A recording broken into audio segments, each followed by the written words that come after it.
Olá, bom dia, meus irmãos, amigos e todos aqueles companheiros que acompanham o nosso curso de mediunidade. Cá estamos nós mais uma vez e venho para já, desde já, fazer a apresentação, apelando à compreensão de todos como de costume. Como sabem, nós muitas vezes não estamos a 100%, neste caso eu estou um bocadinho com uma alergia e um bocadinho gripado. De qualquer maneira, vamos tentar fazer o trabalho com todo o coração, como sempre o apresentamos. E então estão presentes perante o Vítor Passos e o nosso companheiro também de Gaia, o Altino, Manuel Altino Soares. Está bem? Vamos então terem atenção a tudo aquilo que vamos aqui dizer hoje. Vamos dar um reforço do capítulo 4 anterior, que era a identificação dos espíritos, mas hoje num contexto de parada e resposta em relação às evocações. Então, estejam atentos, por favor. Queridos amigos, companheiros, para todos o meu bom dia de muita paz. E vamos fazer uma pequenina prece, sempre pedindo a presença dos nossos benfeitores espirituais para nos colocar na boca as palavras certas para ajudar toda a gente. E começa de uma forma muito simples. Pai nosso, que estais nos céus, santificado seja o vosso nome. Venha a nós o vosso reino. Seja feita a vossa vontade, assim na terra como nos céus. O pão nosso de cada dia nos dai hoje. Perdoai, Senhor, as nossas ofensas, assim como nós perdoamos aos nossos inimigos. E não nos deixeis cair em tentação, e livra-nos de todo o mal. E assim, queridos amigos, com esta forma de estar, vamos iniciar então o nosso trabalho do capítulo do Livro dos Médiuns de Allan Kardec. Pode alguém sem ser médium invocar os espíritos? Boa pergunta. Toda a gente pode invocar os espíritos. E se aqueles que invocar não puderem manifestar-se materialmente, nem por isso deixarão de estar junto de ti e de te escutar. Quer dizer, eles sempre estão à nossa beira e nos escutam. O espírito invocado atende sempre ao chamado que se lhe dirige. E isso depende das condições em que se encontram. Quanto às circunstâncias em que não o pode fazer, ou seja, não tem permissão e não pode fazer pelas condições que tem. Dando sequência às questões, ora, quais as causas que podem impedir que um espírito atenda ao chamado? Em primeiro lugar, a sua própria vontade. Depois, o seu estado corporal, se acha encarnado. As missões de que esteja encarregado, ou ainda o de lhe ser, para isso, negada a permissão. Há espíritos que nunca podem comunicar-se. Os que, por sua natureza, ainda pertencem a mundos inferiores, como a Terra. Tampouco podem os que se acham nas esferas de punição, a menos que especial permissão lhes seja dada com um fim de utilidade geral. Para que um espírito possa comunicar-se, é preciso que tenha alcançado o grau de adiantamento do mundo onde o chamam, pois do contrário, estranho que ele é às ideias deste mundo, nesse ponto de comparação terá para se exprimir o mesmo não se dá com os que estão em missão ou em expiação nos mundos inferiores. Esses têm as ideias necessárias para responder ao chamado. Quer isto dizer que um espírito evoluído, para que nós possamos ter a sua presença, nós temos que estar à altura e ter um ambiente ao nível da sua recepção. Portanto, uma questão de afinidade. Por que motivo pode um espírito ser negado, portanto, de comunicar com alguém, a permissão? Pode ser uma prova ou mesmo uma punição para ele ou para aquele que o chama. Portanto, quer dizer que esta autorização pode não vir, não porque o espírito não queira, mas porque nós não o merecemos.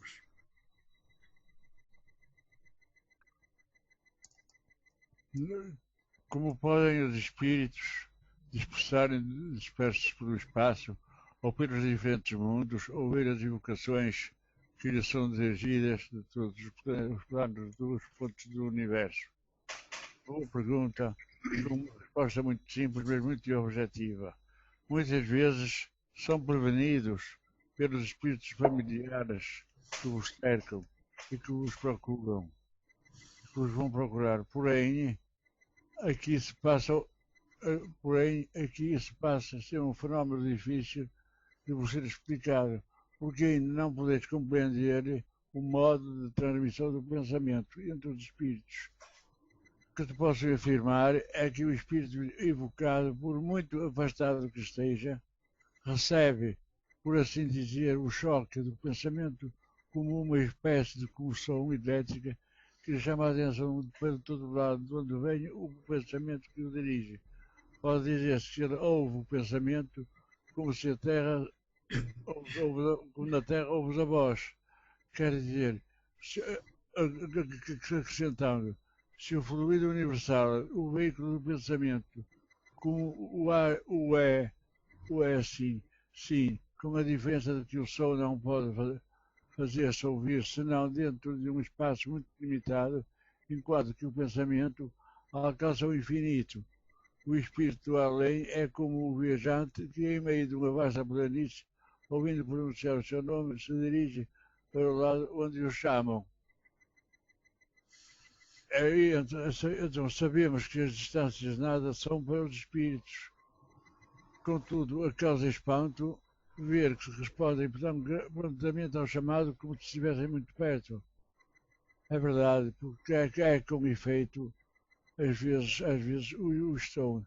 Se a evocação é premeditada, o espírito se acha de antemão prevenido e frequentemente se encontra no lugar onde o vão evocar, antes que o chamem, quer dizer, antes de ser chamado e evocado, ele já sabe por antecipação e está no lugar certo, na hora certa, para prontamente ser chamado. Dar-se-á que o pensamento do evocador seja mais ou menos facilmente percebido conforme as circunstâncias? Sem dúvida alguma. O espírito é mais vivamente atingido quando chamado por um sentimento de simpatia e de bondade, ou seja, a afinidade tem muita interferência aqui. É como uma voz amiga que ele reconhece.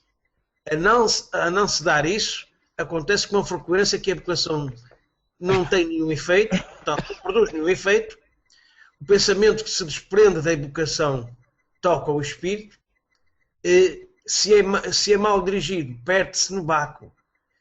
Portanto, dá-se com os espíritos o que se dá com os homens.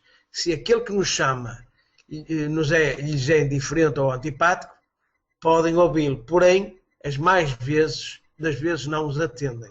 Tudo porque, não havendo sintonia, não havendo a tal afinidade de que nós falamos, geralmente o espírito não atende. Não é que não receba o sinal, mas simplesmente não atende.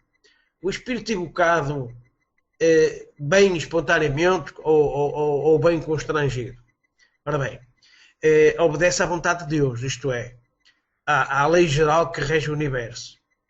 Todavia, a palavra constrangido não é bem o termo aplicado aqui ao caso, porque quando o espírito julga da utilidade de vir ou deixar de vir, ainda aí exerce o livre-arbítrio, portanto, tem a opção de escolha do querer estar ou não querer estar.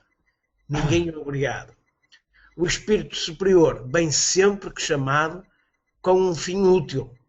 Não se nega a responder, senão a pessoas pouco sérias que tratam destas coisas por divertimento. Ou seja, um bom espírito até pode ouvir-nos, sabendo qual a nossa intenção, e sendo uma intenção séria, responsável, ele ouve-nos e vem ao nosso encontro. Caso isso não aconteça, seja por uma questão de divertimento, naquelas questões de donadicha, como se costuma dizer muitas vezes, eles não estão presentes. Pode o espírito invocado renegar-se a atender ao chamado que lhe é dirigido? Cá está a mesma pergunta com esta resposta muito simples. Perfeitamente. Quando estaria o livre-arbítrio? Se assim não fosse, pensais que todos os seres do universo estão às vossas ordens? Vós mesmo vos considerais obrigados a responder a todos que vos pronunciam os nomes? Quando digo que o espírito pode recusar-se, refiro-me ao pedido do evocador, visto que um espírito inferior pode ser constrangido a vir por um espírito superior. Quer dizer, um espírito inferior pode ser obrigado a vir, mas constrangido porque por um espírito superior o obriga a vir sem ele mesmo querer. Mas isso é precisamente para a nossa evocação. Haverá para o evocador meio de constranger um espírito a vir em seu mau agrado? Nenhuma, desde que o espírito seja igual. Quer dizer, se o espírito do evocador for igual ao outro, ele vai ir bem. Ou superior em moralidade, digo, em moralidade e não em inteligência, porque em nenhuma autoridade tem o evocador sobre ele. Se lhe é inferior, o evocador pode consegui-lo desde que o seja para o bem do espírito, porque, nesse caso, outros espíritos secundarão. Ora bom, dando sequência a isto, vejamos então outra questão. Haverá inconveniente em se evocarem espíritos inferiores e será de temer que, chamando-os, o evocador lhes fique sob o domínio deles? Eles não dominam senão os que se deixam dominar. Aquele que é assistido por bons espíritos nada tem que temer. Impõe-se aos espíritos inferiores e não a estes a ele. Portanto, isolados, os médios, sobretudo os que começam, devem abster-se de tais invocações. Cá está uma das atenções, chamada de alerta, que o médium, quando não está disciplinado, quando ainda não consegue filtrar as comunicações em condições, não deve fazer este tipo de invocações, porque está a abrir as portas para uma sujeição desse género. Portanto, se deixar tomar por fascinação ou por um envolvimento de uma entidade que pode levar a que ela se perca no seu domínio, no seu equilíbrio como médium. Serão necessárias algumas disposições especiais para as invocações? A mais essencial de todas as disposições é o recolhimento. Quando se deseja entrar em comunicação com espíritos sérios, com fé e com desejo do bem, tem-se mais força para evocar os espíritos superiores, elevando a sua alma por alguns instantes de recolhimento.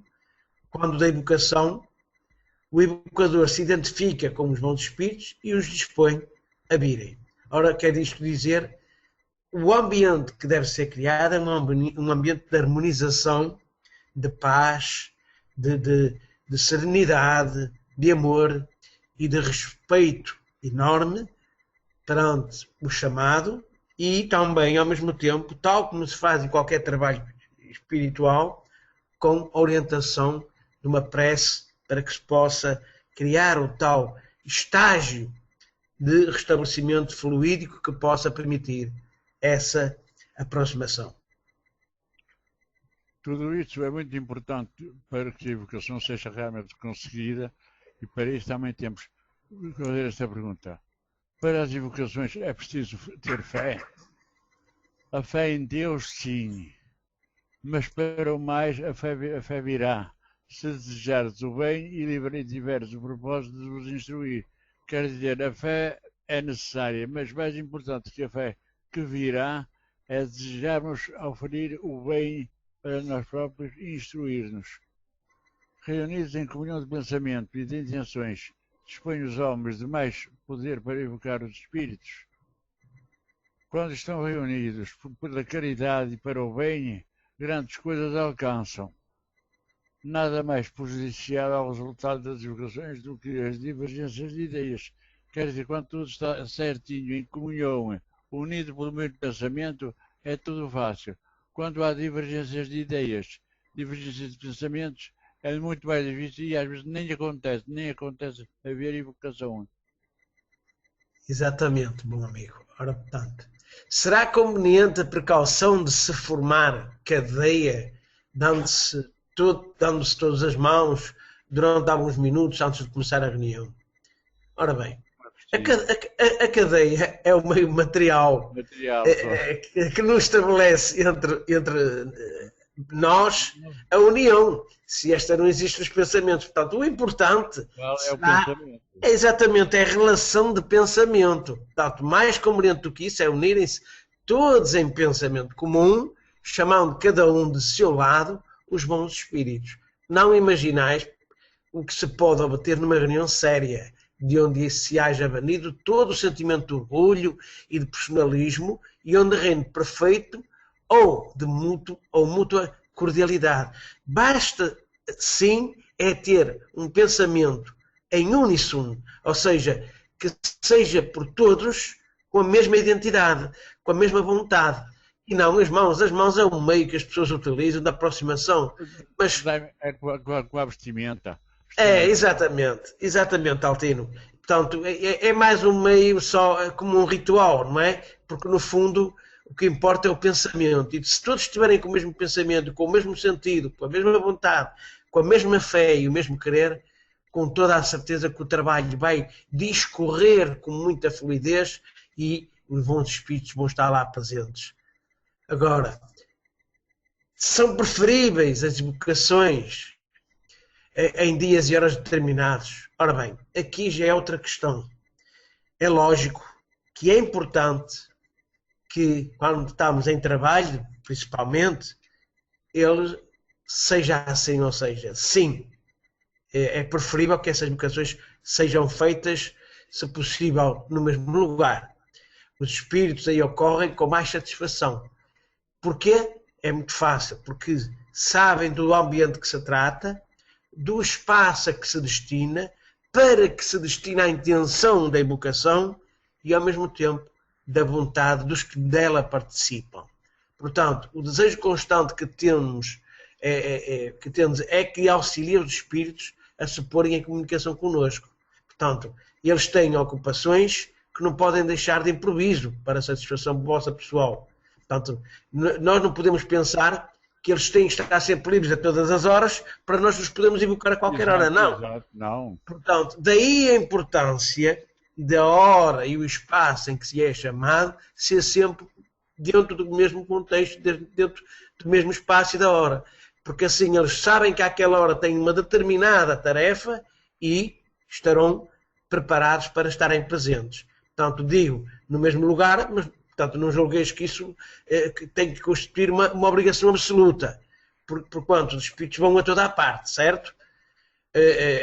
Quero dizer que um lugar consagrado às reuniões é preferível, porque o recolhimento se faz mais perfeito. Ou seja, eles já sabem o espaço da deslocação, já sabem quem faz parte da própria reunião, quem são aqueles que o estão a evocar, qual a intenção do que o estão a fazer, e daí a importância dos dias e as horas serem importantes, porque eles também têm tarefas. E a pontualidade também. É muito Exatamente. para que seja na hora certa e não numa hora qualquer, não chega um atrasado e outro depois, nada disso, tem que estar tudo certinho. Por isso é que é a união de pensamentos. Daí se mostra a tal necessidade de disciplina nos atos que nós fazemos. Exatamente. Certos objetos como medalhas, talismãs, têm a propriedade de atrair ou repelir os espíritos conforme pretendem agora? Alguns. Essa pergunta é recusada. Porquanto bem sabeis que a matéria nenhuma ação tem se exerce sobre os espíritos. Fica bem certo que nunca um bom espírito aconselhará semelhantes atividades. A virtude de talismãs de qualquer natureza que jamais existiu, senão na imaginação das pessoas crédulas. Portanto, um talismã, uma medalha, até uma vela, tudo isso não é importante para a ligação entre os espíritos, porque eles interessam-se pelos pensamentos e não pelos talismãs, pelas coisas terrenas, pelos amuletos. Essas situações são absurdas e inconcebíveis no meio espírita. O que se deve pensar dos espíritos que marcam encontros em lugares lúgubres e em horas indevidas. Ora bem, isto aqui é muito mais importante percebermos, e percebam bem isto, queridos amigos. Esses espíritos se divertem à custa dos que são ouvidos. é sempre inútil e não raro perigoso ceder a tais sugestões. Inútil porque nada absolutamente se ganha sem ser mistificado. Perigoso não pelo qual mal os espíritos possam fazer, mas pela influência que isso exerce nos cérebros fracos. Quer dizer, uma pessoa vai dizer, um espírito manda-me estar às tantas horas, tal sítio, num lugar escuro, tenebroso. Eu, se vou por vontade própria, porque sou um espírito fraco, estou a ser manobrado por um mistificador ou alguém que quer brincar. Isso não é bom, é completamente mau e errado fazer-se. Portanto, desconfiarmos dessas situações é importante. Ora, portanto, agora nesta questão, eu já tinha falado aqui atrasado na questão da hora e local ser importante, a ver se percebemos a intenção da questão. A questão é esta: haverá dias e horas propícias para a evocação? Reparem, ali na anterior questionava-se se a hora era importante e o local também é. Agora, haverá dias e horas propícias, portanto, todos os dias são importantes, desde que haja digamos, uma afinidade, um consenso no trabalho que está a executar. Portanto, para os espíritos isso é completamente indiferente. Contudo, o que é material e fora da superstição, acredita-se que na influência dos dias e das horas, por exemplo, só nos dias de sol, por exemplo, é que pode fazer invocações. Isso será errado, não é? Não tem cabimento nenhum. Porque eles estão presentes sempre quando há uma identidade séria daquilo que é feito e para que é chamado. E isso não é o mais importante. Portanto, os momentos mais propícios são aqueles em que o evocador possa estar menos distraído pelas suas ações habituais, em que, tanto, se ache mais calmo do corpo e do espírito, ou seja, que esteja estabilizado mentalmente e disciplinado, preparado, num ambiente propício para que isso se possa fazer. As condições propícias são mesmo essas, ou seja, a limpeza fluídica do espaço físico onde estão, a limpeza do próprio evocador espiritual também, e a preparação do mesmo com o sentido de responsabilidade, seriedade, para que isso seja propício. Isso é que é tornar propício o dia para uma evocação. Agora, na questão 20, para os espíritos a evocação é coisa agradável ou penosa? Eles vêm de boa vontade quando chamados? Ora bem, isso depende do caráter de cada um deles e do motivo por que são chamados. Quando é louvável o objetivo e quando o meio lhes é simpático, portanto, a evocação constitui para eles uma coisa agradável e atraente. Os espíritos sentem sempre ditosos com a afeição que nós lhe demonstramos. Alguns há para os quais representa grande felicidade se comunicarem com os homens e que sofrem com o abandono em que são deixados. Mas, como já disse, isto igualmente depende dos caráteres deles. Portanto, entre os espíritos também há misantropos que não gostam de ser incomodados e cujas respostas se ressentem do mau humor em que vivem, sobretudo quando são chamados por pessoas que são indiferentes, por os quais não se interessam. O espírito nenhum motivo tem, muitas das vezes, para atender ao chamado de um desconhecido que lhe é indiferente e que quase sempre tem a inspirá-lo a curiosidade sem ver, portanto, as aparições em geral são curtas e a menos que a evocação vise no fim sério. Agora, há algo que é preciso lembrar aqui. Normalmente, nas reuniões mediúnicas, quando nós queremos chamar um espírito obsessor, pode ser que ele, no princípio, se denote como não querer responder, com uma aparição brusca para connosco, porque não nos conhece, não sabe qual é a nossa intenção, não quer mudar a sua postura em relação à pessoa que está a obsediar. Isto pode acontecer. Mas o espírito por si só, sabendo o nosso íntimo, com o tempo vai amenizar. Ele pode, numa reunião, não ser levado a todo o entendimento, mas com a sucessiva participação doutrinária, nós acabamos por conseguir transportar esse irmão para o nosso encontro e para a seriedade com que fazemos o trabalho. É preciso ter isso em conta. Agora, como nota, há pessoas que só evocam os seus parentes para lhes perguntar as coisas mais vulgares da vida material, por exemplo. Ora, um para saber se alugará a casa, outro para saber se dá lucro na mercadoria, outro para saber se vai sair do lote, uma coisa deste género. Claro que isto, meus amigos, são coisas que temos que ter em causa, ter cuidado, tal como a Altina aqui atrasado falou, numa das questões, porque tudo que é frívolo, tudo que é coisas mesquinhas, só são respondidas por quem gosta de brincar com a gente. E então, é nesses espaços que nós temos que ter esse cuidado. Tudo que seja sério é bom. Tudo aquilo que seja frívolo, que seja com o sentido de tirar proveito de alguma coisa, não leva a lado nenhum. Por contrário, leva à mistificação, tal e qual como o Altino disse aqui atrasado, e leva, muitas das vezes, à influenciação do próprio médium e à obsessão no mesmo. Porque as pessoas começam a receber respostas de coisas que, para eles, que acabam por se enganar a eles próprios. E é esse cuidado que se deve ter, e sempre muito, muito mesmo cuidado nesse sentido. Continuando, queridos amigos, vamos ver esta questão. Alguma diferença entre os bons e os maus espíritos, pelo que toca à solicitude que é o nosso chamado? Tu nem imaginais, há uma bem grande diferença aí há. Os maus espíritos não vêm de boa vontade, senão quando contam dominar e enganar. E eles é que vêm de boa vontade. Experimentam viver contrariedade quando forçados a vir. Para confessarem suas faltas e outras coisas, não procuram senão ir-se embora.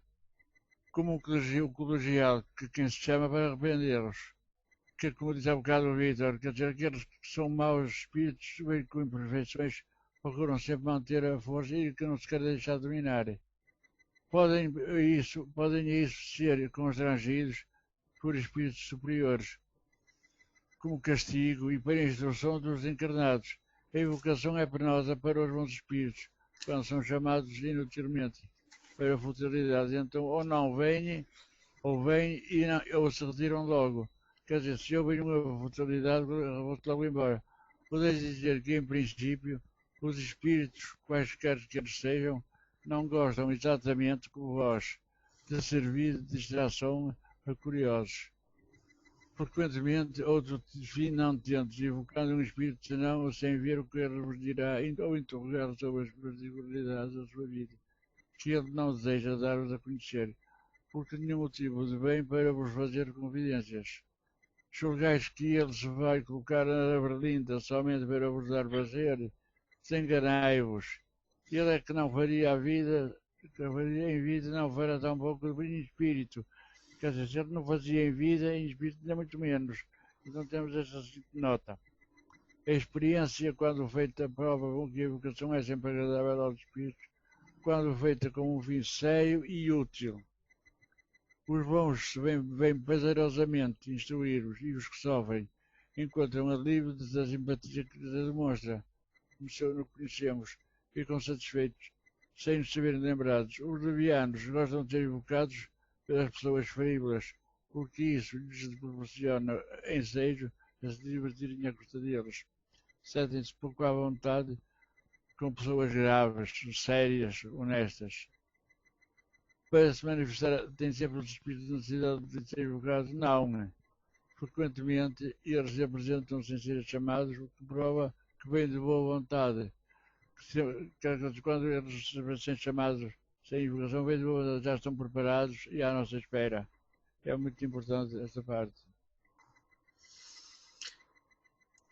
Portanto, quando um espírito se apresenta por si mesmo, pode estar certo da sua identidade? De maneira alguma. Por ponto dos espíritos enganadores empregam a miúde esse meio para melhor mistificarem. Ou seja, muitas das vezes, tal e qual como aqui atrasado falei, na questão do cuidado a ter na identificação dos espíritos, nós pensamos que estamos a falar com um espírito superior e estamos a falar com um mistificador. Ou seja, pensamos que estamos a falar com um nome enorme de alguém. Exatamente. E estamos a falar com alguém que está a brincar connosco. Porque reparem, os bons espíritos não se preocupam com nomes. Preocupam-se sim com aquilo que transmitem de bem para quem está a evocar. Agora, os que são mistificadores limitam-se a dizer que são, a engrandecer o seu orgulho, e isso é por aí que se nota a diferença da identificação do espírito. Quando ele nos apresenta, sim, Altino diz.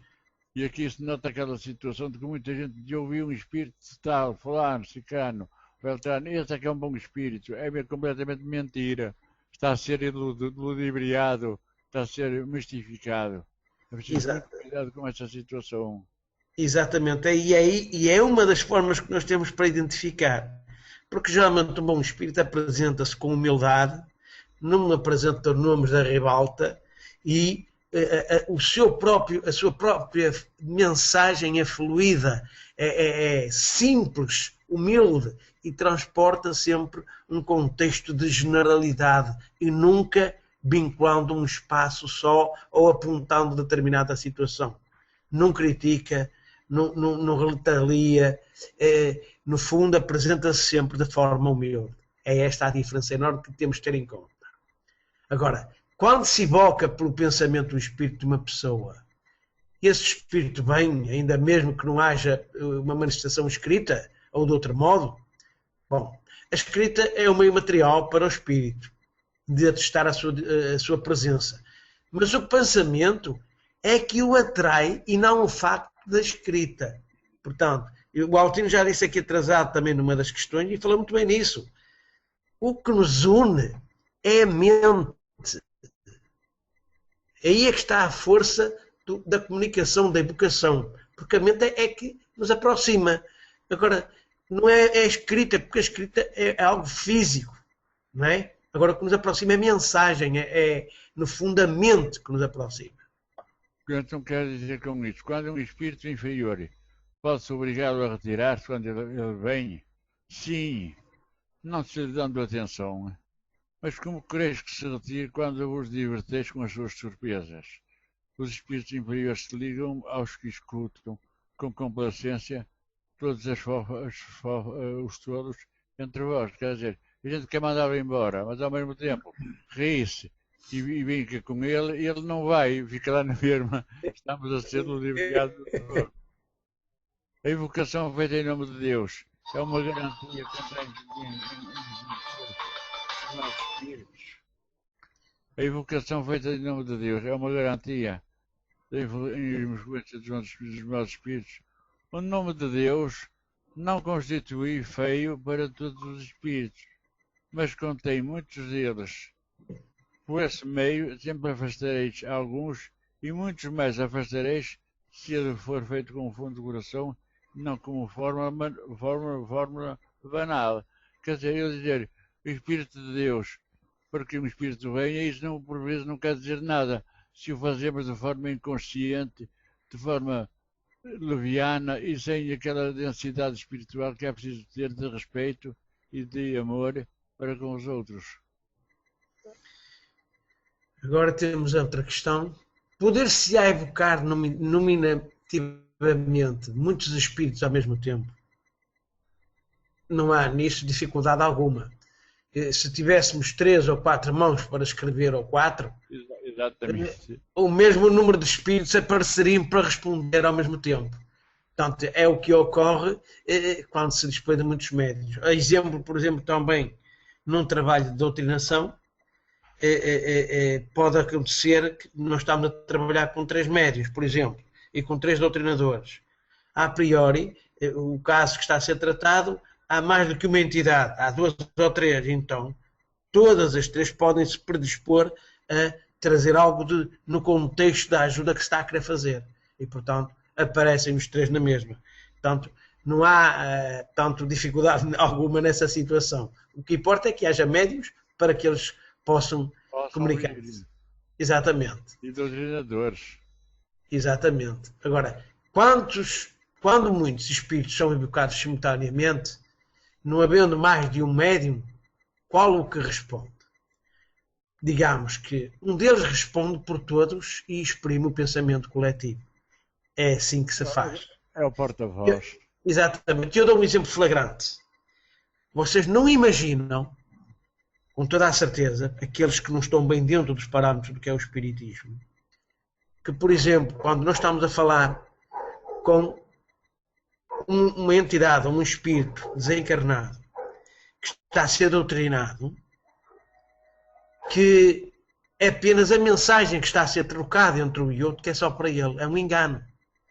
Porque para trás de nós e deles existe uma imensidão, muitas das vezes, de espíritos ali sentados a ouvir a mensagem, porque a mensagem é generalizada, é num contexto geral, e os mentores, quando trazem os espíritos para ser ouvidos, geralmente trazem aqueles que precisam de ajuda ao mesmo nível. E então, por trás estão sempre 3, 4 espíritos sentados a ouvir aquilo que está a ser dito na doutrinação àquele espírito. Estão a perceber? Portanto, é muito importante perceberem isto. Isso é verdade, devia ter acontecer, porque, por exemplo, no centro espírita que eu trabalhei, acontecia isso com facilidade.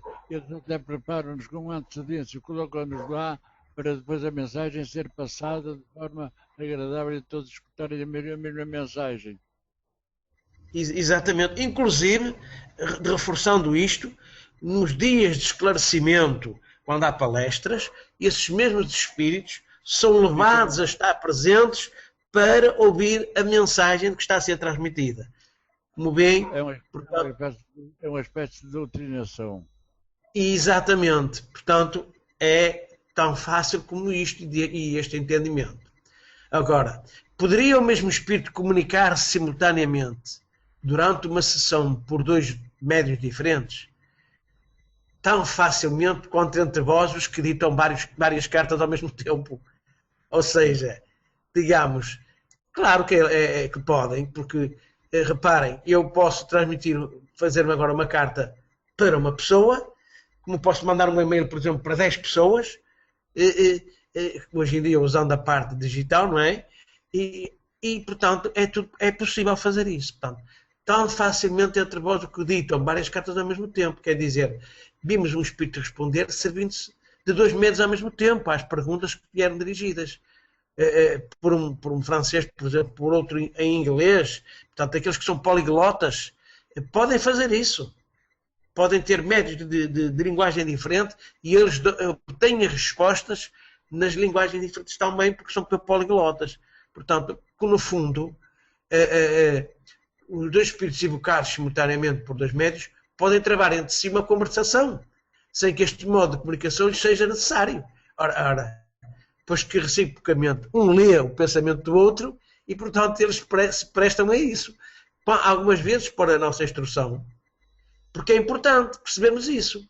Por exemplo, acontece em casos, eu vou dar um exemplo flagrante que já aconteceu connosco, de uma médium, num trabalho que estávamos a fazer, ter dito que havia a entidade, mas que não falava, que era muda.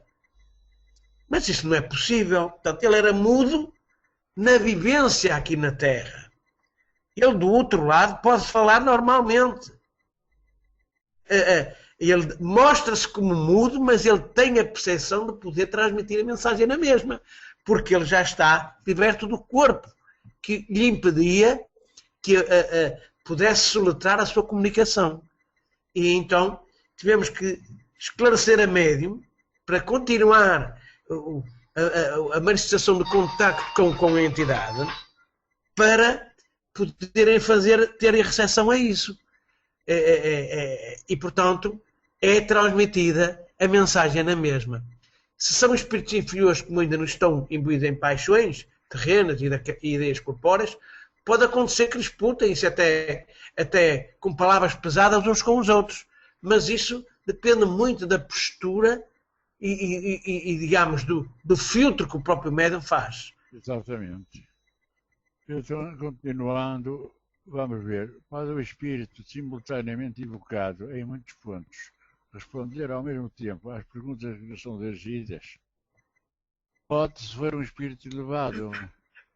O espírito elevado pode responder ao mesmo tempo as mesmas situações às perguntas que lhe são dirigidas. Nesse caso, o espírito se divide ou tem o dom da ubiquidade. Reparai bem, o Sol é só um. No entanto, irradia ao seu redor, levando longos os seus raios sem se dividir. Do mesmo modo, os espíritos. O pensamento do espírito é como uma centelha que projeta longe a sua claridade e pode ser vista de todos os pontos do horizonte. Quanto mais puro é o espírito, tanto mais o seu pensamento se irradia e se estende como a luz.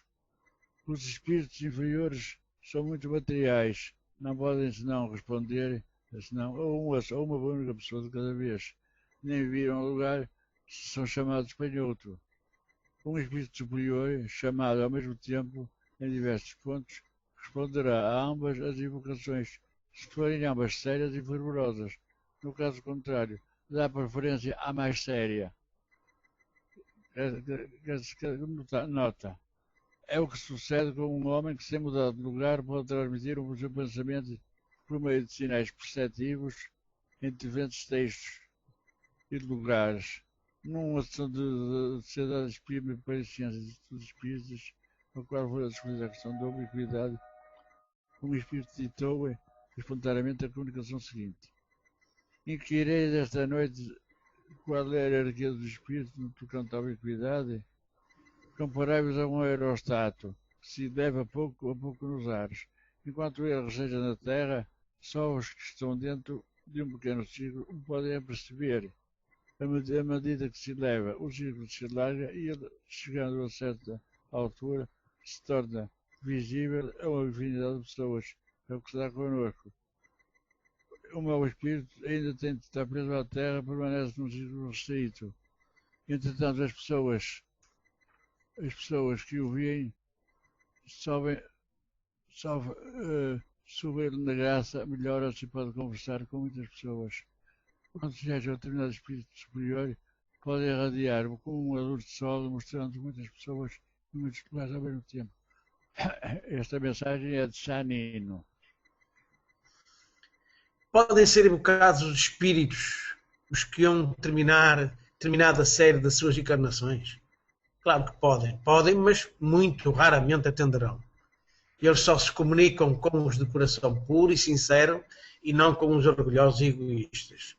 Por isso mesmo é preciso desconfiar dos espíritos inferiores que alardeiam essa qualidade para se darem a importância aos vossos olhos. Portanto, é o tal caso da fascinação de termos em conta, que os médios devem ter sempre em conta quando os espíritos se apresentam com nomes de alto gabarito. Como é que os espíritos dos homens mais ilustres acodem tão facilmente e tão familiarmente ao chamado dos homens mais obscuros? Os homens julgam por si os espíritos, o que é um erro. Após a morte do corpo, as categorias terrenas deixam de existir. Portanto, só a bondade estabelece a distinção entre eles. E os que são bons, bom a toda a parte, onde haja um bem a fazer-se. Portanto, é tão simples como isto. Quanto tempo deve decorrer depois da morte para que uma pessoa possa evocar um espírito? Qual é o tempo que deve decorrer? Podes fazê-lo no instante mesmo da morte. Mas por esse momento o espírito ainda está muito perturbado, só muito imperfeitamente responde.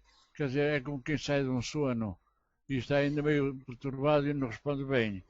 Nota, sendo variável o tempo de duração e a perturbação, pode levar não haver prazos fixos para fazer esta evocação. Entretanto, é raro que ao cabo de 8 dias o espírito já não tenha conhecimento do seu estado para poder responder. Algumas vezes isso lhe é possível 2 ou 3 dias depois da morte. Em todo o caso, pode experimentar com prudência. A evocação no momento da morte é mais penosa para o espírito ou algum tempo depois. Algumas vezes é como se arrancássemos o sono ou estivéssemos completamente acordados. Há alguns, todavia, que de nenhum modo se contrariam com isso, aos quais toda a evocação ajuda a sair da perturbação. Quer dizer, é sempre fácil, é sempre difícil, porque há um momento em que o espírito não está consciente e isso pode perturbá-lo ou pode ajudá-lo. Tudo depende da sua qualidade espiritual com que está. A sua elevação espiritual é muito importante. Outra questão muito importante também. Como pode o espírito de uma criança que morreu em tenra idade responder Exatamente. com conhecimento de causa se quando viva ainda não tinha consciência de si mesmo? Ora bem, a alma da criança é um espírito ainda envolto nas faixas da matéria, porém desprendido desta, goza das suas faculdades de espírito, porquanto os espíritos não têm idade, o que prova que o da criança já viveu. Portanto, entretanto, até que se ache completamente desligado da matéria, pode conservar na linguagem, nos traços do caráter da criança. A ter importância, a influência corpórea se faz sentir por mais ou menos tempo sobre o espírito da criança, igualmente é notada às vezes no espírito dos que morreram em estado de loucura. Ou seja, o espírito em si mesmo não é louco. Sabe-se, porém, que certos espíritos julgam, durante algum tempo, que ainda pertencem a este mundo. Eu dou um exemplo. Geralmente, quando uma pessoa aqui na Terra é obrigada a retirar uma perna, por exemplo, ele por muito tempo ainda pensa que sente a própria perna. Isto é normal. E, portanto, é exatamente a mesma coisa que acontece com eles do outro lado. Portanto, não é, pois, de admirar que no louco espírito ainda se ressinta dos entraves que durante a vida se opunham à livre manifestação de seus pensamentos. E até que se encontre completamente desprendido da matéria, este efeito varia, portanto, conforme as causas da loucura. Porquanto há loucos que logo depois da morte recobram toda a sua lucidez. É o caso do mudo, como eu falei aqui também, que já aconteceu connosco, em alguns trabalhos, em que ele ainda se acha mudo e tem receio de dar respostas. Mas depois de orientado, de levar um passo, de se dar uma estabilização fluídica, ele acaba por começar a responder normalmente. Penso que todas estas respostas e perguntas foram muito bem feitas e muito elucidativas para todos nós. Mas temos agora uma parte que as evocações dos espíritos podem causar danos aos evocadores. A evocação dos espíritos podem causar danos aos evocadores, certo. Os grupos inexperientes podem ter dificuldades com os espíritos evocados, caso eles sejam de natureza má. Por isso é aconselhável evitar-se um certo tempo práticas evocatórias até que seja isto garantia uma condição moral mínima e uma certa experiência em relacionamentos com o mundo espiritual. Quer dizer, é errado quando os espíritos inferiores sempre fazem. Allan Kardec evocava espíritos porque era missionário e tinha de preparar a codificação. É errado. Em nenhum momento o codificador ou os espíritos que trabalhavam com ele deixaram transparecer tal ideia. Na prática, o espiritismo kardeciano, as evocações são uma rotina, a que se liga ao tratamento da obsessão, as pesquisas mediúnicas e a busca de informação sobre a situação de certas entidades do mundo visível. Quer dizer, Kardec usava a mediunidade para pesquisar, conhecer e não para a obsessão. Ora, outra questão. Por causa da evolução da humanidade, hoje não são necessárias as evocações. Errado. Porquê? Aqueles que afirmam tal coisa geralmente são adeptos que não trabalham em centros espíritas, nem possuem noção dos métodos utilizados para atenderem a necessidade da massa sofredora. Em todo o lado do mundo, há muitos teóricos dando opiniões em setores dos quais não possuem qualquer conhecimento prático. Há várias situações em que a evocação, quando bem utilizada, produz benefícios salutares. Nas evocações, o telefone toca daqui para lá e não de lá para cá. Isto é uma expressão que nós temos do nosso companheiro Chico Xavier, era um slogan que era utilizado por ele, para justificar a impossibilidade de atender o grande número de pessoas que o procuravam, solicitando a mensagem da parentela desencarnada. Nada tem a ver com as invocações. Só devemos invocar os espíritos em condições de muito respeito? Certo. Aliás, não se deve praticar o espiritismo sem o posicionamento moral sadio. A doutrina é forte, é fonte de bênçãos e realizações, mas pode tornar-se causa de graves contaminações. Nunca são demais as medidas que possam prevenir a obsessão e a interferência dos trabalhos dos espíritos obsessores. Quer dizer, tem que ser chamado sempre com certeza. Não se pode fazer evocações visando interesses particulares. Em termos, Kardec não nos aconselha. Fazemos evocações para atender aos interesses materialistas, mas diz que é perfeitamente possível solicitar informações sobre a situação dos desencarnados, para confrontar parentes em estado de sofrimento. Hoje há no país vários grupos que produzem mensagens semelhantes às de Chico.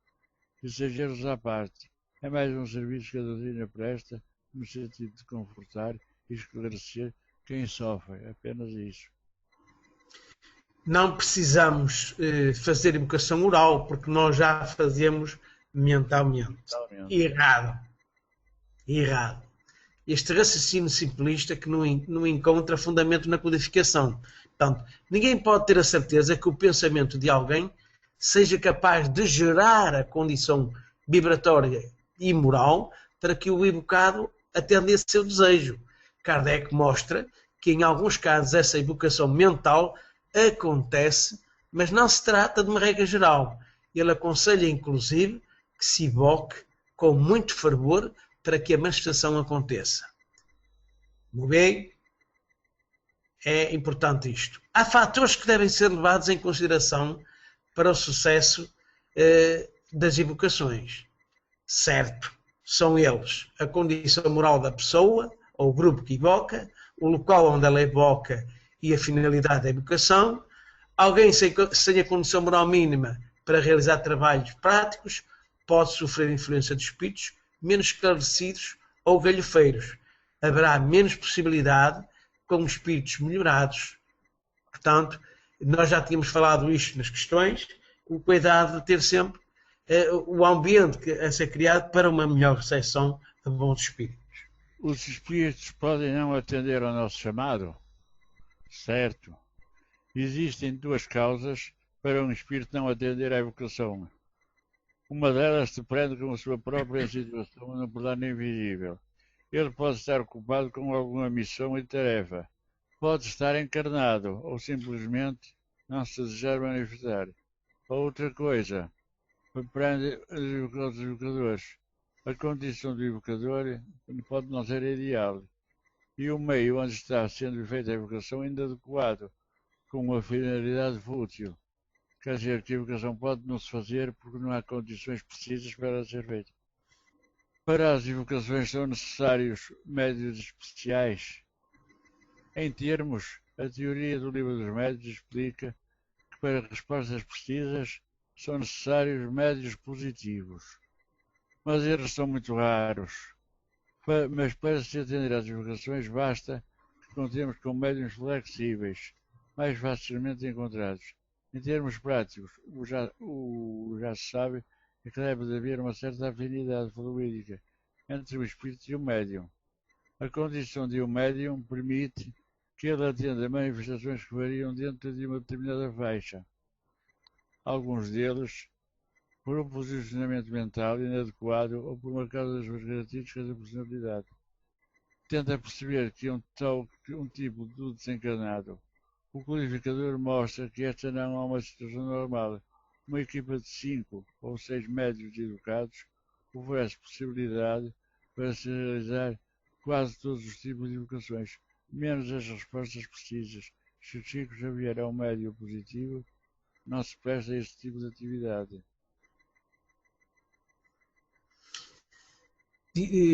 O Chico é um médium positivo que se presta a esse tipo de atividade, não é? Ora bom, as manifestações espontâneas são menos perigosas que as evocações? Errado. Allan Kardec mostra justamente o contrário. Ele diz que a evocação traça laços entre o evocador e o evocado, que impedem, ou pelo menos limitam a interferência de um mistificador. O codificador preferia trabalhar com as evocações.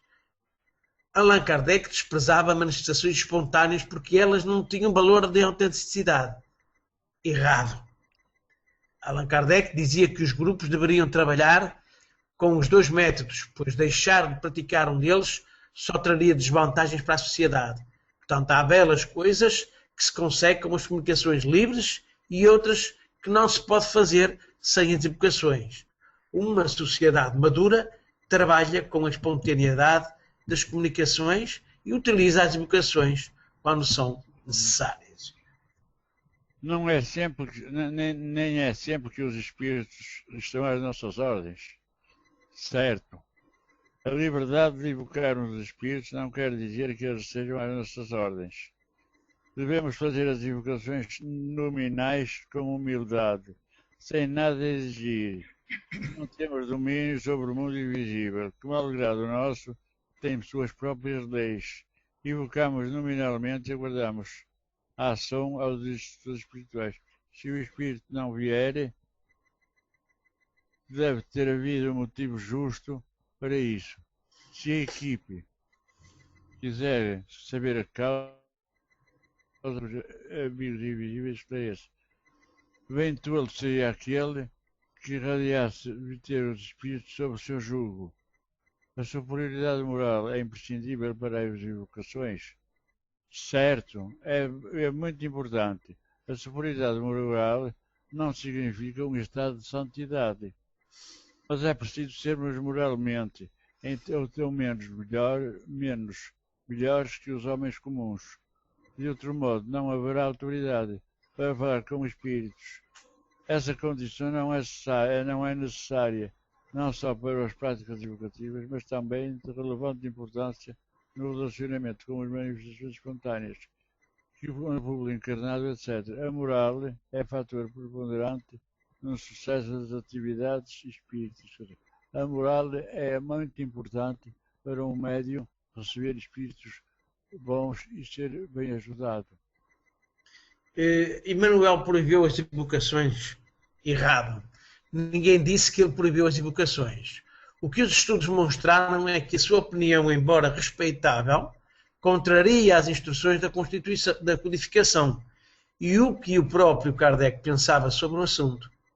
Quem criou essa ideia de que alguém teria dito que Emmanuel proibira as práticas evocatórias foi o articulista mineiro Jarbas León, num artigo em que procurava defender o espírito, publicado na revista do Reformador da Federação Espírita Brasileira. Quanto a Emmanuel, portanto, ele disse que não evocarmos espíritos porque ele achava que o movimento não tinha condição para essas práticas. Portanto, errado. Ele disse que não aconselhava a evocação em circunstância alguma. Não explicou nada sobre a situação do movimento. Pode ser que estivesse fazendo uma previsão sobre o futuro, mas ao que se sabe, tal entidade nada fez para mudar o estado primário das práticas, que desde a sua manifestação mantém-se com a mesma mentalidade. Se fosse uma questão de condição moral e experimental, o espírito deveria ter mostrado onde estavam as deficiências e quais seriam os meios para saná-las. É muito importante ter isto em conta. Como veem, é importante darmos sempre intenção séria a tudo aquilo que fazemos.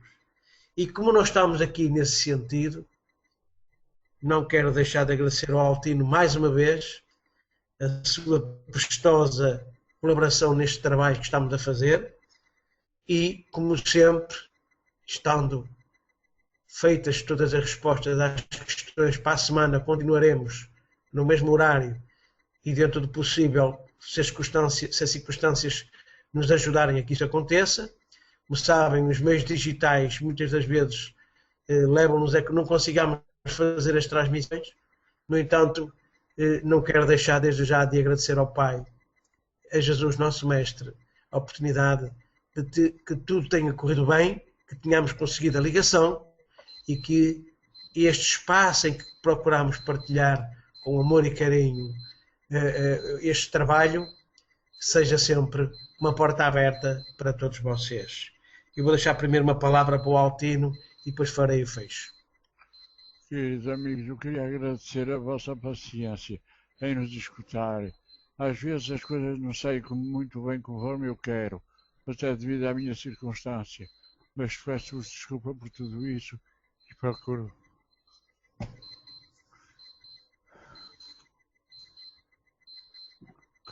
O nosso companheiro Altino, como vocês sabem, esteve debilitado muito tempo e temos que verificar e sinto-me honrado de estar a fazer este trabalho com a sua presença. É um homem do Espiritismo, é um homem que se aplica humanamente e com todo o esforço para fazer este trabalho e faz-lo muito bem. Então, mesmo em nome do seu em agradecimento da sua presença, por partilhar todo este trabalho comigo, ele só tem que estar honrado com aquilo que faz e com a mensagem que transmite constantemente em prol do Espiritismo.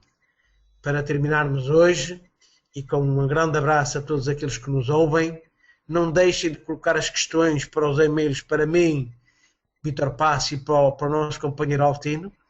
Estejam cientes que tudo faremos para levar as respostas a todos vocês. Agradecendo em nome do Pai e de Jesus a oportunidade de podermos ter estado aqui com serenidade, com paz, com alegria, de poder compartilhar e da forma como as coisas decorreram, com esta fiabilidade e com esta serenidade. Obrigado a todos vós e um bom dia. Bom dia a todos, muito obrigado.